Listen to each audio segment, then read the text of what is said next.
Hey everyone, it's Jim And Charles from Valves and More, an online vintage tube store.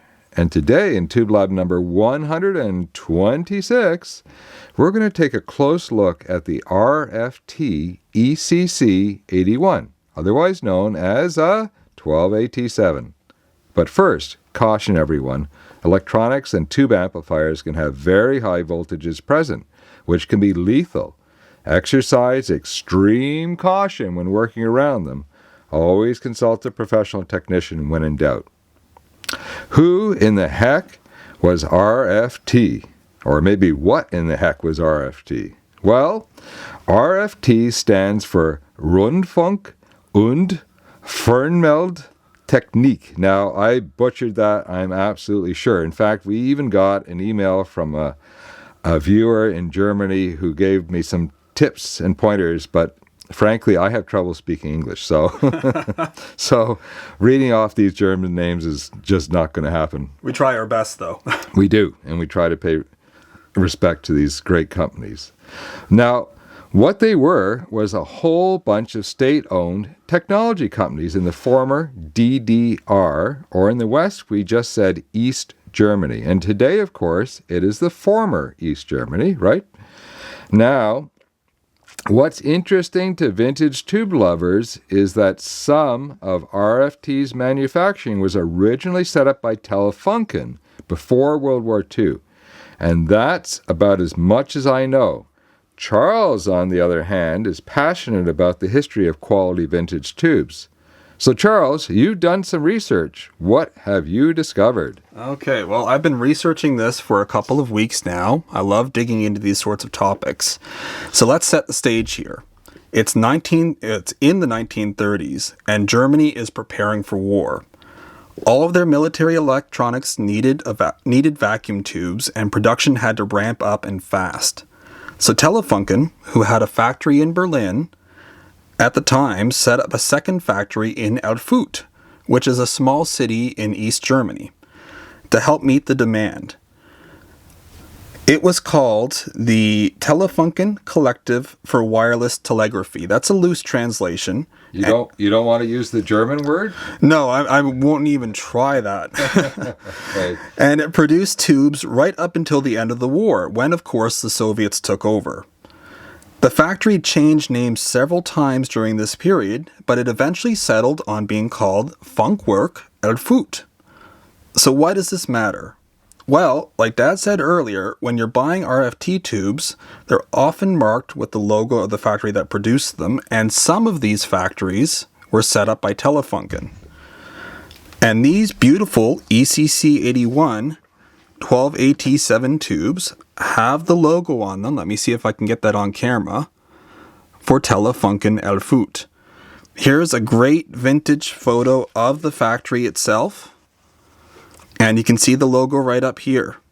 Now, unfortunately, none of the original buildings have survived. During reunification, the last of them were torn down, except for, I think, in one of the administration buildings. Now, this logo is really neat, actually. I think it looks like a stylized pair of ram's heads.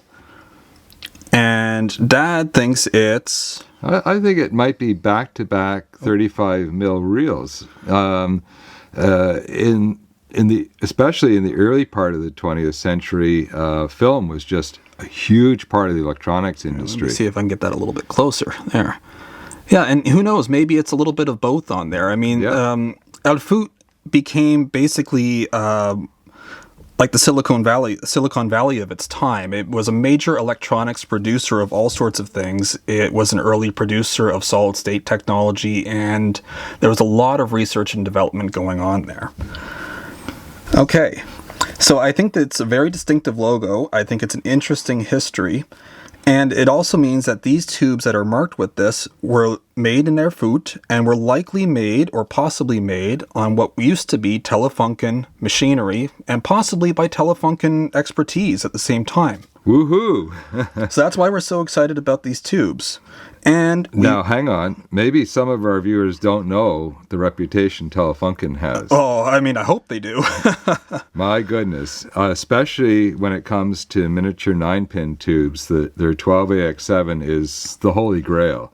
We've had We had them in over the years, but we rarely find more than a couple at a time. They're incredibly rare, they're sought after, and I think they're widely regarded as one of the best tube manufacturers of all time. They're certainly up there with Mullard, Phillips, Svetlana, one of the biggies. Yep. Okay, so since we have these tubes in, we're going to invite you along to have a listen to it in our system. And today we're going to listen to one of our favorite test tracks, which is Liberty by Annette Askvik. So let's go have a listen, and we'll see you back here in a minute.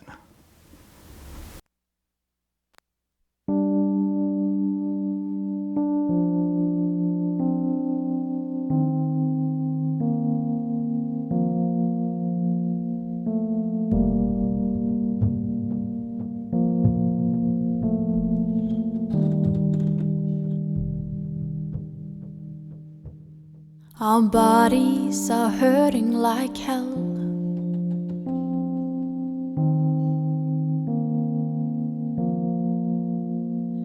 They promise to never leave us alone. Our hearts are breaking like bones.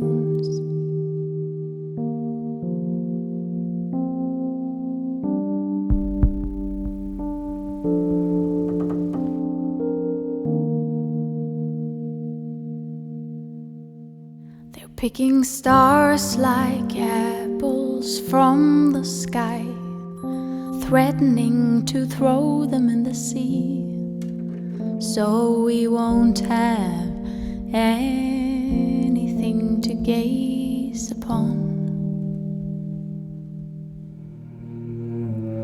What happened to liberty and the bridges we almost got done?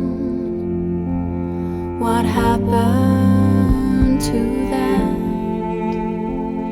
Was going to take us home?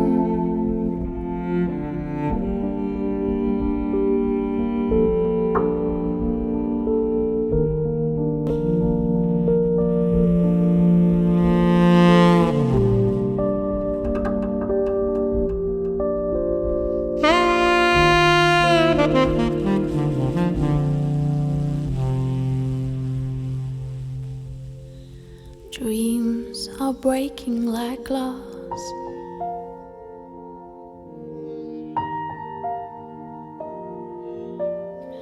But faith is hard like stone.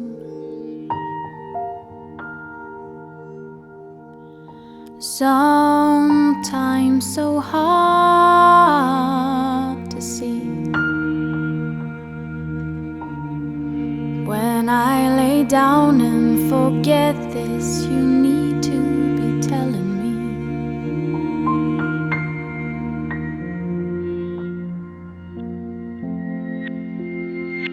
What happened to liberty and the bridges we almost got done? What happened to that? Was going to take us home? What happened to liberty and the bridges we almost got done? What happened to that? Was going to take us home?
Wow.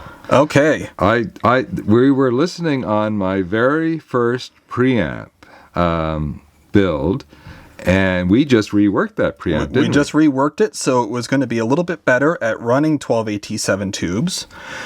So we set it up so that we can switch the plate resistor to something that was sort of acceptable for both the 12AX7 and the 12AT7, and actually even the 12AU7, although it's a little more extreme. And we were playing the 6N6P in there. There's probably a whole bunch of tubes that we can sneak in there. We're excited to fool around with it some more. Really, it's a test bed so that when we get a customer's order, we have sort of a universal preamp that we can put a lot of these tubes in so that we can make sure that we are low noise, low microphony. Yep, we're always testing for noise on these tubes, and every chance we get to have something to play them in, we're going to take it. And of course, we wanted to listen for quality sound as well. Yeah, and that was some quality sound. We were very impressed by how these sounded. Yeah, and that recording device we've got, that's got to be one of the best investments we've ever made. Absolutely. It's fantastic. Okay, well, what's going on over at Melotone Kits, Charles? Well, big news. We are moving. We're moving to a bigger space. So we're going to be a bit busy for the next couple of weeks while this is going on. Couple of weeks? Well, maybe a bit longer than that. In fact, we're starting to move today. Yeah, we're moving today. But this is going to mean we're going to have more space to work. It's going to make everything better, basically, once we're moved in. So we're excited for that. And yeah. And we still have to find out what the acoustics of the listening room are going to be like. Yeah, we'll see what that's like. The new place was built in 1963, and it has real plaster walls, real hardwood floors, and a closed plaster ceiling. So the acoustics are going to be a lot different than we're used to. But the listening room's about the same size, so we'll have to see how it works out here. We're excited for it, though. Okay, well, let's take a look at what came in this week. We've got some really exciting stuff. Not a lot, but some really great stuff. So let's start with this box. Now, Westinghouse made a lot of tubes, but they also rebranded probably far more than they actually made. So the boxes are gorgeous though, and this is the real vintage thing. One of the things I want to remind everybody about is there are some sellers out there who are now making reproduction boxes, and beware. If you have to make a reproduction box for your used tube, there's a very good chance that what looks golden on the outside is junk on the inside. Yes. So caution, folks. Be really careful. As tubes become more and more valuable, there are more and more counterfeiters, charlatans, snake oil salesmen. Unscrupulous sellers. I mean, we often see absolutely beautiful looking tubes being represented as if they're new old stock or very close to new. And, they'll come in a repo box or something, but they test bad. And that means it's a bad tube. We almost got stung big time. Yeah. Thank goodness for buyer protection. We got out of it mostly alive. And it happens to us every once in a while. So let's have a look at these beautiful tubes. So it's a 6SL7 GT. It's an angled oval black plate on a tall bottle. Of course, it's rebranded Westinghouse. Does anybody know what this is? This is one of my favorite 6SL7s. This is the later Sylvania version. And Sylvania had relationships with Westinghouse, with Rogers, a whole bunch of companies. Sylvania is one of the really big North American manufacturers. And of course, market share was really important. So they would get into partnerships with other tube manufacturers. So if Sylvania had a lock on the patent and the manufacturing process for a high gain, high demand tube like the 6SL7. This was the 12AX7 of its day, only running at 6 volts, of course.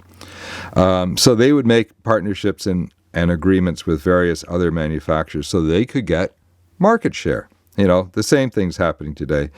Why are these so great? Sylvania had something I call the Sylvania house sound.